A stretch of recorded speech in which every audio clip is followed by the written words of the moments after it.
नहीं, आप इस इलेक्शन में आप हालात को थोड़ा डिफरेंट पाओगे। उसके कुछ कारण है। वो एक ये कि लंबे समय के बाद 10 साल के बाद इलेक्शन हो रहे हैं, और उसके साथ साथ इस दौरान एब्लिगेशन ऑफ आर्टिकल 370 का भी हो गया। तो ये कुछ मुद्दे हैं, कुछ इश्यूज है, कुछ रीजंस है, जिसकी वजह से आप बहुत पार्टिसिपेशन देखोगे वर्कर्स का, सॉरी इसका वोटर्स का भी बहुत पार्टिसिपेशन देखोगे, जैसे हमने पार्लियामेंट्री इलेक्शन में देखा। और आप ये भी देखोगे कि बहुत सारे कैंडिडेट्स, इंडिपेंडेंट कैंडिडेट्स सामने आ रहे हैं। और इंडिपेंडेंट्स ही नहीं, बल्कि बहुत सारे पॉलिटिकल पार्टी जो जम्मू कश्मीर से बाहर है, वो भी यहाँ इस वक्त कॉन्टेस्ट कर रहे हैं। तो मुद्दे भी डिफरेंट रहेंगे इस इलेक्शन में, मैनिफेस्टो में पॉलिटिकल पार्टीज के पास। और कॉन्टेस्ट बहुत जबरदस्त रहेगा, दिलचस्प रहेगा, बड़ा इंटरेस्टिंग रहेगा ये कॉन्टेस्ट। और उसके साथ साथ जहां रिवायती parties like national conference, PDP, Congress लड़ रही हैं, तो वहां अभी जम्मू कश्मीर में, खासकर कश्मीर में बीजेपी भी इस वक्त लड़ रही हैं। और उसके साथ साथ नए अल्टरनेटिव जब लोग सोच रहे हैं, तो उसके साथ एक इंजीनियर रशीद का भी फैक्टर सामने आ रहा है। तो मुद्दे भी जो ठीक मैनिफेस्टो है। है वो भी डिफरेंट है, अनकॉमन मैनिफेस्टो है इस टाइम। जैसे अभी आज तक हम सड़क, पानी, बिजली की बात करते थे, तो अभी मुद्दे बहुत है और ठीक है मुख्तलिफ अहमद मुद्दे अयाजी, हैं। बहुत महत्वपूर्ण बातों का जिक्र आप यहाँ पर कर रहे हैं, लेकिन देखिए बार बार विधानसभा चुनावों की अगर बात करें तो लोकल मुद्दों पर ही मतदान होता है, नेशनल मुद्दों को यहाँ पर नहीं देखा जाता। लेकिन हमारे साथ विजय कुमार शर्मा जी भी जुड़ गए हैं, जो कि बीजेपी के प्रवक्ता है। लेकिन सबसे पहले सुशील पंडित जी, आपके पास आते हुए, अभी हमारी सहयोगी लगातार जम्मू कश्मीर से ग्राउंड रिपोर्टिंग कर रही है और इल्तिजा मुफ्ती का जिक्र वो कर रही थी। इल्तिजा मुफ्ती वो नाम और चेहरा है जम्मू कश्मीर के चुनावों में जिसको लेकर काफी चर्चा हुई।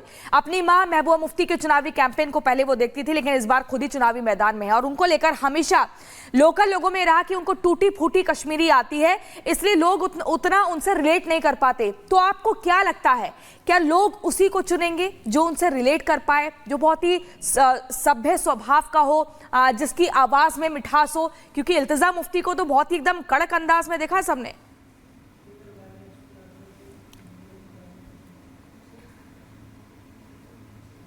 आपने मुझसे पूछा? जी सुशील पंडित जी। जी धन्यवाद। आपका प्रश्न मैं ठीक से सुन नहीं पाया। आपने इल्तिजा मुफ्ती के बारे में पूछा जी जी है। जी जी। इल्तिजा मुफ्ती तीसरी पीढ़ी है एक ही परिवार की, और कश्मीर में रहती भी नहीं है, मुंबई से हैं।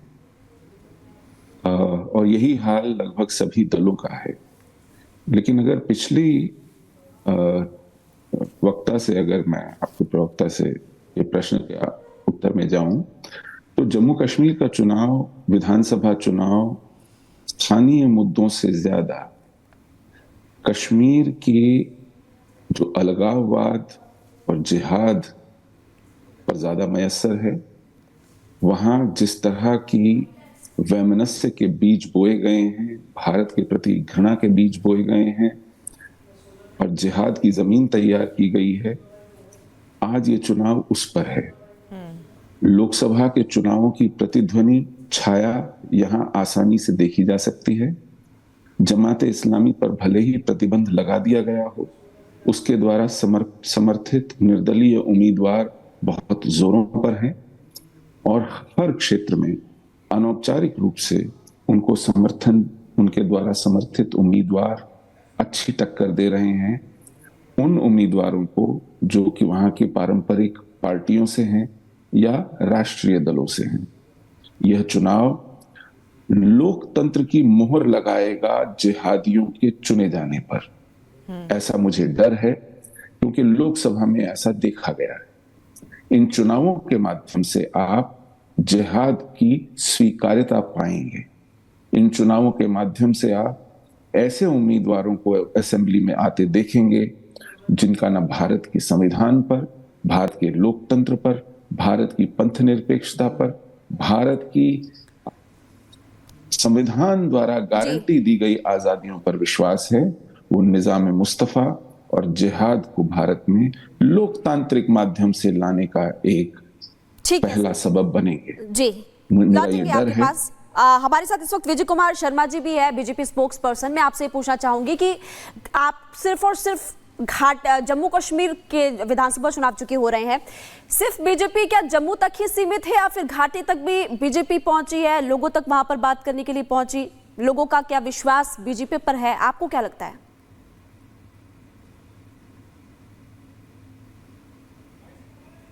ये बात तो हमने साबित कर दी है। जब हमारे डीडीसी के वहां पर इलेक्शन हुए थे तो हमारी 75 सीटें आई थी जम्मू कश्मीर में। तो ये बेईमानी होगा कि हम वैली में नहीं है। लेकिन जब इलेक्शन लड़ा जाता है तो चुनाव लड़ते वक्त कई रणनीति बनाई जाती है, अपना जो विकास है वो सामने रखा जाता है। तो हमारे प्रधानमंत्री जी ने किस तरह से जम्मू कश्मीर में बोला था कि ये चुनाव युवा वर्सेस 3 फैमिलियों का है, 3 परिवारों का है, जिन्होंने यहाँ अलगाववाद का जो बीज बोया है और उसको खाद पानी देने का काम किया है। तो अब समय आ गया है कि वो ताकतें जो भारत विरोधी खाते भारत की हैं, बातें पाकिस्तान की करते हैं, 370 वापसी की बातें करते हैं, पाकिस्तान से ट्रेड की बातें करते हैं, तो उन ताकतों को बाहर दिखाने के रास्ते का इलेक्शन है ये। तो आपने देखा होगा जिस तरह से हमने अपनी संकल्प पत्र में लिखा है, देखिए हमारा फोकस वहां के विकास के ऊपर है। सुशील पंडित जी जो है वहां जम्मू कश्मीर से आते हैं, कश्मीरी पंडित है, मैं इनकी बहुत इज्जत करता हूं। आप मुझे बताइए क्या कश्मीर में शांति नहीं आई है? पहले कैसे हमारे फौजी भाइयों के सर काट के ले जाए जाते थे? आप मुझे बताइए विश्व की सबसे ऊंची रेलवे लाइन चिराब नदी के ऊपर एफल टावर से भी ऊंची क्या जम्मू कश्मीर में नहीं बन रही है? आप मुझे बताइए टनल नहीं बन रहे हैं, रोड नहीं बन रहे हैं। तो आप देखो ना किस तरह से हमने चुन चुन के जहां कमी थी वहां हमने विकास की गंगा बहाई है जम्मू कश्मीर के अंदर। और आप यकीन मानिए कि अब की बार जम्मू कश्मीर के अंदर बीजेपी बिना बैसाखी के पूर्ण बहुमत के साथ सरकार बनाएगी। तो जितनी समस्या है, कोई आतंकवादी हो, अलगाववादी हो या उनका समर्थक हो, किसी को भी बख्शा नहीं जाएगा। आपने देखा होगा यासीन मलिक को कैसे सलाखों के पीछे हमने धकेला है। नहीं तो वही यासीन मलिक था कि किस तरह से देश के प्रधानमंत्री के साथ डिनर करने आता था।